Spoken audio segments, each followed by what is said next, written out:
So good evening and welcome to the Hallmark Security Cheshire Football League roundup. For the last 10 days or so, we've had quite a bit of football kicking in now, and we're starting to get into the night games as we get to the back end of the season where games have to be played. We're going to reverse it this week, and we're going to start with Reserve Division 2. There was only one game in Reserve Division 2, and this match was a must-win for AFC Macclesfield Reserves. They need 3 more points. Well, before the weekend, they needed 6 more points to guarantee themselves a promotion spot, and they were playing lowly Malpass Reserves. This could be possibly one of the longest reports, even though there's only one match in Reserve 2. AFC Macclesfield won 15, that's 1-5, 15-1. Malpass's goal scorer was Richard Revins, and I've got a list as long as my arm. But we have Griffin, we have Windsor, we have Wouk, we have Quinlan with 2 goals, we have Naylor with 2 goals, and the big shout out of the weekend goes to Nathan Jackson with a magnificent double hat-trick. That's 6 goals for AFC Macclesfield Reserves in their 15-1 victory against Malpass Reserves. Into Reserve Division 1 for the last 10 days or so. Knutsford A stormed to the top of the table. They had a 1-0 win over Rylands Reserves.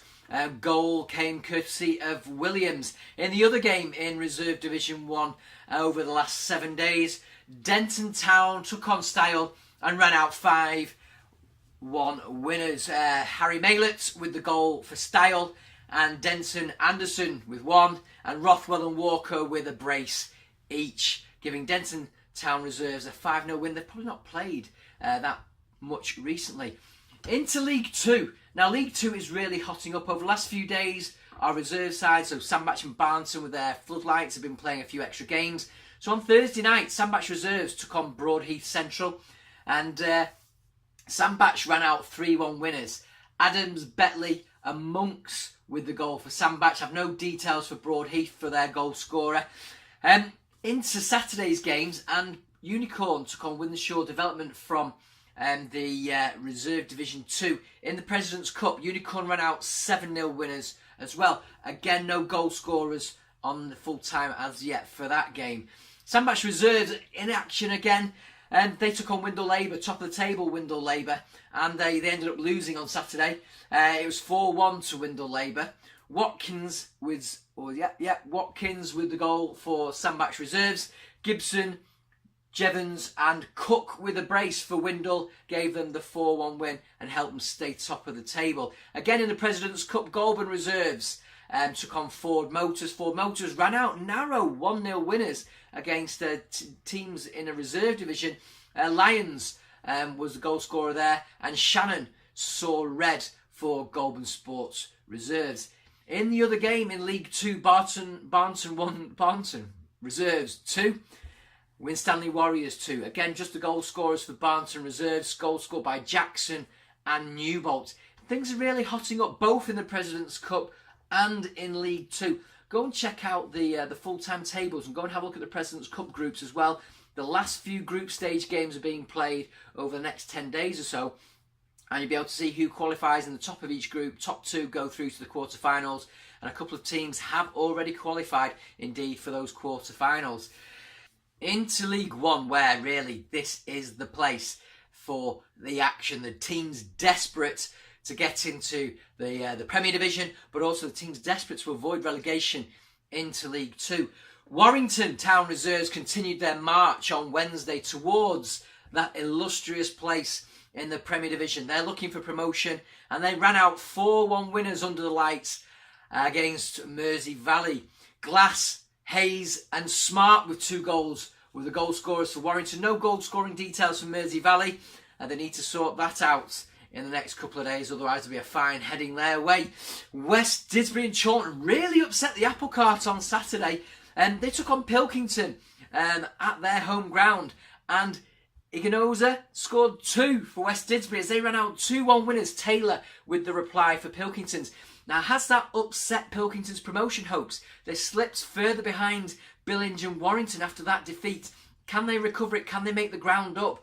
Just to change scenery yet again, Poynton Reserves played Tarpley Vicks in the President's Cup group stages Tarpley, if they'd won that game, would have qualified for the quarter-finals. 3-3. Gresty and Marley with 2. That's not Bob. Bob Marley. No, it wasn't Bob Marley. It was Gresty and Marley with 2 for Tarpley Vicks in that 3-3 draw. Middlewich. Shocking start to the season. Ross Spate was on the verge of getting the sack. He went on his stag do and everything's gone right ever since. He's getting married in a few weeks' time. He had another stag do this weekend, and the warm-up for the stag do was Middlewich winning 5-0 against Edgerton. We had Lunn, Whitehead, O'Sullivan and Marsh with 2 goals there, giving them 5-0 win over Edgerton. Lostock finally managed to get a home game in against Mersey Valley. Mersey Valley, having suffered that 4-1 defeat against Warrington in the midweek game, ran out 2-0 winners against Lostock Grayling in that game on Saturday. No goal scorers as yet on full time. Warrington, unstoppable. They just played Halebank off the park. It was 3-1 to Warrington Town at the weekend. They're sitting pretty, 4 points clear of Billinge in that top spot in League One. Goal scorers for Warrington, Parker with 1 and Glass with 2.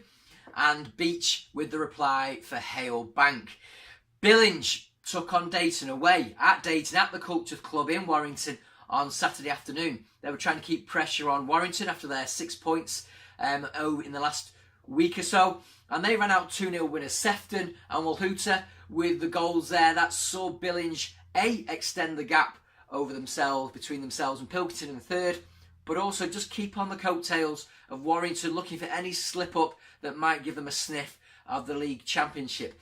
It's still tight at the top there. AFC Macclesfield have a few games in hand and could indeed close the gap on those top 2. And they played at home against FC St Helens and unfortunately lost 3-1. No goal scoring details for the AFC Mac side, but Sweeney, Threlkeld and Pilkington scored for FC St Helens to give them a valuable 3 points to keep them in touch with that leading pack, but maybe just a bit too far away this season. Into the Hallmark Security Cheshire Football League Premier Division, and it doesn't get much hotter than this. In the last 7 days or so, Linotype Chealer Heath Nomads played Asheville in the Cheshire County Cup Amateur Cup semi-final. It was 2-2 at the end of normal time. It went into extra time, and I've had various reports of the game. I'm a neutral. I'm just going to tell you the score and the detail that I have. But Asheville were very fortunate to run out 4-2 winners. Unfortunately, the hopes and aspirations, the dreams of both Poynton and Linotype Cheadle have been ended at the Cheshire FA Amateur Cup semi-final stage this season, but a great show by those 2 clubs to get so far in that competition. On Tuesday night, Altrincham hosted Wythenshawe Town in a local derby at Moss Lane under lights at Altrincham FC's first team ground. Mickey Evans with a goal for Altrincham, and Ashley Leather with the equaliser or the goal for Wythenshawe Town there. That ended 1-1. On Wednesday night, Congleton Vale hosted Denton Town, and Daniel Bueller scored for Congleton with Tom Murray and Gavin Salmon scoring for Denton. Nehru Mackenzie saw red for Denton Town. That could be costly in the run-in with that suspension coming up. Make a note, Denton Town, they're coming up hot on the rails. They might not be able to catch the top 2, top 3, but they're on a massive, massive winning streak, and they're doing very well right now. And that was a midweek win for them. Into the weekend's games, and Wythenshawe Town back at home against Rylands. And Rico Stewart scored for them in a 1-1 draw. What's going on at Wythenshawe Town? They seem to have gone off the boil. They were flying at early season. They got up there, they got amongst the pack, and they just seem to be dropping points. No, they had a draw, 1-1 draw against Altrincham midweek, and now 1-1 against Rylands. Whaley Bridge against Poynton, probably the game of the weekend in the league, anywhere in the league. And what happened? Whaley 3, Poynton 2. Now that was a fantastic result for Whaley Bridge. They sit 21 points clear of Poynton. Poynton do have 7 games in hand, but Whaley have the points on the board, and that's an important psychological blow ahead of the JB Parker Premier Division Cup final on April the 13th to be held at Trafford FC. Early strike for Whaley, and again, the gap between them and Wythenshawe Town is now 11 points. A fantastic cushion, points on the board, and I'd rather know where I'd rather be sitting right here, right now at this stage of the season. Style took on Congleton Vale at home at Altrincham Road, and that was a 1-1 draw. We had Elliot Smith with a goal for Style, and Thomas, I can't even read that, Meacher, I think that is, with a goal for Congleton Vale. Malpas, their game against Knutsford. What would happen? Malpas, big game side, been doing well against the Pointons, against the Withenshaws. They lost 4-0. We had Liam Crellin-Myers, Knutsford's record goal scorer, Crow, Evans and Matteson banging in the goals there to give them a 4-0 win to keep them in touch with Whaley Bridge and also catch up ground on Withenshaw. Garswood against Denton. What could Denton do? They've been on that massive run. Garswood fighting for survival in the bottom two, and Denton Town hot on the heels of that top six. They've just broken into the top five. Denton Town ran out 2-0 winners. They're keeping hot on the heels of the top four, and with a couple of games in hand due to the fact they've had games postponed, they'll be looking to overhaul Altrincham FC reserves in fourth place in the next few weeks. Denton ran out 2-0 winners against Garswood. Eagle against Rudheath, so it's sort of bottom half of the table. Eagle looking for vital points. Rudheath looking for vital points. They're getting closer and closer, getting sucked in to that relegation battle. And it was Eagle running out 3-1 winners. We had Alex Briso scoring 2, with Richard Chin getting a goal for Eagle as well. Stephen Hughes getting 1 for Rudheath, easing Eagle Sports' relegation worries and piling the pressure on Rudheath Social as we enter the final 8 to 9 games of this season. In the final game in the Premier Division this weekend, Altrincham Reserves took on Greenhills Padgate St Oswald's. And Altrincham, after that 1-1 draw, that top 4 1-1 draw against Withenshaw Town in the midweek, dismantled Greenhills with a 4-0 win. We had Davis, Pemberley and 2 for Scanlon. Sorry, I'm looking down at my notes as I did that. Giving Altrincham a 4-0 win. We're going to try and cover all the results as they come in over the next week. It's going to be an extended roundup and preview show, trying to cover all the games that are coming in the next week. The night games have kicked in this week. The 6:30 kickoffs this week, and they will continue as 6:30 kickoffs for the midweek games unless they're under lights on full time. You can see the kickoff times there.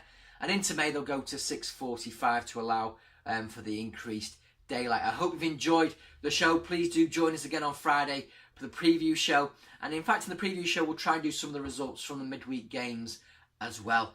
Thanks for joining, and we look forward to seeing you later on this week.